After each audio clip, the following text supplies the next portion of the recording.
Electric bat দিয়ে মশা মারা যাবে কিনা। আমাদের দেশে মশা মারার কিছু পদ্ধতি আছে। এর মধ্যে একটি পদ্ধতি হলো ইলেকট্রিক ব্যাট দিয়ে মশা মারা হয়।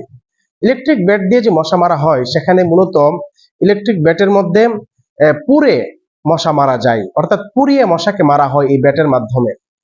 শরীয়তের মূলনীতি হলো যে পুড়িয়ে কোনো প্রাণীকে হত্যা করা জায়েজ নেই, বৈধ নেই। যথাসম্ভব পুড়িয়ে হত্যা করা থেকে বিরত থাকতে হবে।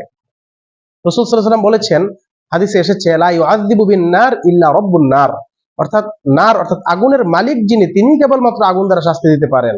অর্থাৎ আল্লাহ তাআলা নাফরমানদেরকে আগুন দ্বারা শাস্তি দিবেন, অন্য কেউ কোন সৃষ্টিজীবকে আগুন দ্বারা শাস্তি দিতে পারে না।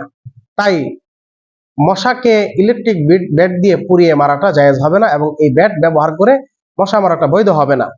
তবে যদি কোনো ক্ষেত্রে এমন হয় যে মশার উপদ্রব খুব বেড়ে যায় এবং ইলেকট্রিক ব্যাট ব্যতীত মশা মারা কোনোভাবেই সম্ভব হচ্ছে না, তখন যতটুকু পরিমাণ ইলেকট্রিক ব্যাট ব্যবহারের ফলে তার প্রয়োজন সারে ততটুকু পরিমাণ ইলেকট্রিক ব্যাট ব্যবহার করেও মশা মারতে পারবে। অনেক উলামায়ে কেরাম এই বিষয়ে মত ব্যক্ত করেছেন।